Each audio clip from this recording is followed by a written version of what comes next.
ఎన్నికలు సమీపం వచ్చే కొద్దీ రాజకీయ పార్టీలు తమ తమ విషయాలను ప్రజల ముందు ఉంచడానికి రకరకాల ప్రచార సాధనాలను వినియోగిస్తాయి. ఈ కోవలోనే గత సంవత్సర కాలంగా దేశంలోని ప్రధాన రాజకీయ పక్షాలన్నీ సినిమాను ఒక ప్రచారాస్త్రంగా మలుచుకుంటున్నాయి. అధికారంలో ఉన్న భారతీయ జనతా పార్టీ కాశ్మీరు అంశాన్ని ప్రజల ముందుంచడానికి కాశ్మీరీ ఫైల్స్ అనే సినిమాకు మద్దతు ప్రకటించగా,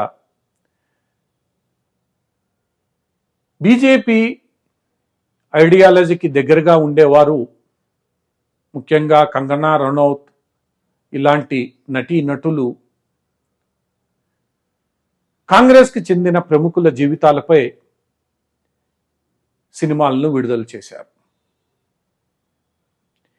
వీరందరూ తమ తమ ప్రయత్నాలలో ఆయా నాయకుల జీవితాల్లో లేదా ఆయా సంఘటనల ఆధారంగా ఇప్పటి వరకు ప్రాచుర్యంలో లేని అంశాలను వెలుగులోనికి తెచ్చే ప్రయత్నం చేశారు.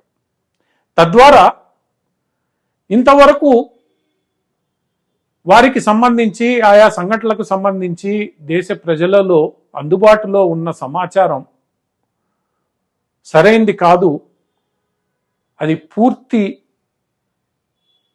కీలక అంశాలతో కూడినవి కావు, వాటికి మరో కోణం కూడా ఉందని ఆవిష్కరించే ప్రయత్నం చేశారు. తద్వారా ఆయా అంశాలపై ప్రజలను ప్రభావితం చేసే ప్రయత్నము చేశారు. ఈ కోవలోనే 2 తెలుగు రాష్ట్రాల్లో ఇటీవల పలు సినిమాలు ప్రజల ముందుకు వచ్చాయి. వైఎస్ఆర్సీపీ ఆంధ్రప్రదేశ్ రాష్ట్రంలో అధికారంలో ఉన్న పార్టీ రాజశేఖర్ రెడ్డి జీవిత చరిత్ర ఆధారంగా చేసిన యాత్ర సినిమాకు కొనసాగింపుగా యాత్ర 2 సినిమాను ప్రజల ముందుకు తెచ్చింది. ఈ యాత్ర 2 సినిమా రాజశేఖర్ రెడ్డి మరణం తర్వాత జరిగిన సంఘటనల ఆధారంగా జగన్మోహన్ రెడ్డి ఒక కీలక నాయకుడిగా ఎలా ఎదిగాడన్న అంశంపై కథనాంశంగా రూపొందించబడింది. అదే సందర్భంలో అమరావతి రైతులు అమరావతి రాజధానిపై జరుగుతున్న దమనకాండను ప్రజలకు వివరించే ప్రయత్నంలో భాగంగా అమరావతి ఫైల్స్ అన్న సినిమాను కూడా ప్రజల ముందుంచారు. దీంతో పాటు జీవిత చరిత్రలను లేదా వివాదాస్పద జీవిత చరిత్రలను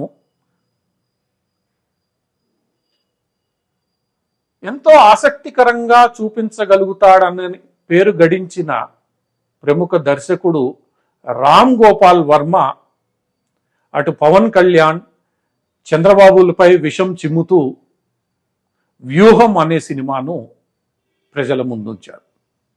ఈ సినిమాలు వైఎస్ఆర్సీపీ ప్రజలకు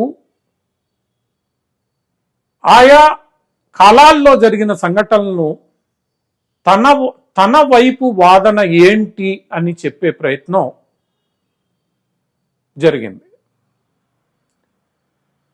అంటే ఇప్పటి వరకు ప్రాచుర్యంలో ఉన్న కోణాలు పూర్తిగా కరెక్ట్ కాదు, వీటిలో మరో కోణం ఉందని కూడా చూపించే ప్రయత్నం ఈ సినిమాలు చేశాయి.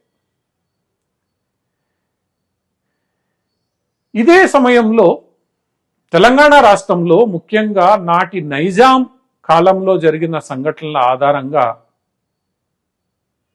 రజాకార్ సినిమా కూడా విడుదలైంది. రజాకార్ సినిమా స్వాతంత్ర పోరాటం లేదా స్వాతంత్రం సిద్ధించిన తర్వాత నైజాం ప్రభువు భారతదేశంలో విలీనం కాకుండా స్వతంత్రంగా ఉండాలని నిర్ణయం తీసుకున్న వేళ ఆయన అననూయులు చేసిన అరాచకాలపై చిత్రీకరించిన సినిమా. ఈ అంశంలో కూడా చరిత్రకారుల మధ్యలో నాటి పోరాటాలు చేసిన వారిలో, ఆ పోరాటాలు చేసిన వారికి వారసులుగా కొనసాగుతున్న కమ్యూనిస్టులు, హిందుత్వవాదుల మధ్య ఎన్నో విభేదాలు ఉన్నాయి. అసలు ఈ పోరాటాలు ఎలా చేయబడ్డాయి, ఎందుకు చేయబడ్డాయి, వీటికి ప్రధాన కారణాలు ఏంటి అన్న విషయాలు తీవ్రమైన చర్చనీయాంశాలు. అయితే నాడు జరిగిన రైతాంగ సాయుధ పోరాటాన్ని కథనాంశంగా మలుచుకొని వామపక్ష భావాలు కలిగిన ఎందరో నిర్మాతలు ఎన్నో సినిమాలు తీశారు. తద్వారా ఈ నైజాం ప్రభుకు వ్యతిరేకంగా జరిగిన పోరాటం భూస్వాములకు వ్యతిరేకంగా జరిగిన పోరాటం అని, రైతు కూలీలు భూస్వాములపై చేసిన పోరాటం అని వామపక్షాలు ఈ సినిమాల ద్వారా తెలియజెప్పే ప్రయత్నం చేశారు, చేస్తూనే ఉన్నారు. అయితే మొట్టమొదటిసారిగా దీనిలో ఈ మొత్తం వ్యవహారంలో ఉన్న రెండో కోణం, రజాకారులు ముస్లిం మతం పేరుతో హిందువులపై జరిగిన అరాచకాలు, జరిపిన అకృత్యాలు ప్రజలకు వివరించే ప్రయత్నం హిందుత్వవాదులు చేశారు. ఈ కోణంలో 75 సంవత్సరాల భారతదేశ చరిత్రలో మొట్టమొదటిసారిగా ఒక చలనచిత్రం రూపొందించబడి కోర్టుల అడ్డంకులను దాటుకొని ప్రజల ముందుకు వచ్చింది. అయితే ఇలా రూపొందించిన ఈ సినిమాలన్నీ, అది జాతీయ స్థాయిలో కావచ్చు, హిందీలో కావచ్చు, తమిళంలో కావచ్చు, లేదా గత సంవత్సర కాలంగా 2 తెలుగు రాష్ట్రాలలో యాత్రతో మొదలై రజాకార్ సినిమా వరకు కావచ్చు, ఆయా సినిమాలు వారి వారి కోణాలను ప్రజల ముందు ఆవిష్కృతం చేసే ప్రయత్నం చేశాయి. తద్వారా ప్రజలను ప్రభావితం చేయాలన్నది వీరి ఆకాంక్ష. అయితే ప్రజలు ఈ సినిమాల ద్వారా చెప్పే అంశాలని నమ్ముతారా, లేదా ఈ అంశాలకు ప్రభావితమై ఓటు వేస్తారా అన్నది ప్రధానమైన ప్రశ్న. ఇక్కడ రాజకీయాల కోసమే ఈ సినిమాలు తీస్తున్నారన్న వాదన బలంగా వినిపిస్తోంది. ముఖ్యంగా రజాకార్ సినిమా చారిత్రాత్మక అంశాలతో కూడినదైనా ఎన్నికల వేళ దీన్ని విడుదల చేయాలని నిర్ణయించుకోవడంతో ఇది కూడా రాజకీయాల్లో భాగంగా మారిపోయింది. అందువల్ల ఈ రాజకీయాలలో భాగంగా విడుదలయ్యే ఈ సినిమాలు ప్రజలను ఎంత ప్రభావితం చేస్తాయి, ప్రజలు వీటిని నమ్ముతారా, ప్రజలు అంత తెలివిలేని వాళ్ళ, ఏమాత్రం ఆలోచించకుండా ఈ సినిమాలు చూసి ఆవేశంతో విచక్షణ లేకుండా ఓటు వేస్తారా అన్నది ప్రశ్నార్థకమే. అలా ప్రజలు ఓటు వేసే పనైతే పవన్ కళ్యాణ్ ఇప్పటికే ముఖ్యమంత్రి కావాలి,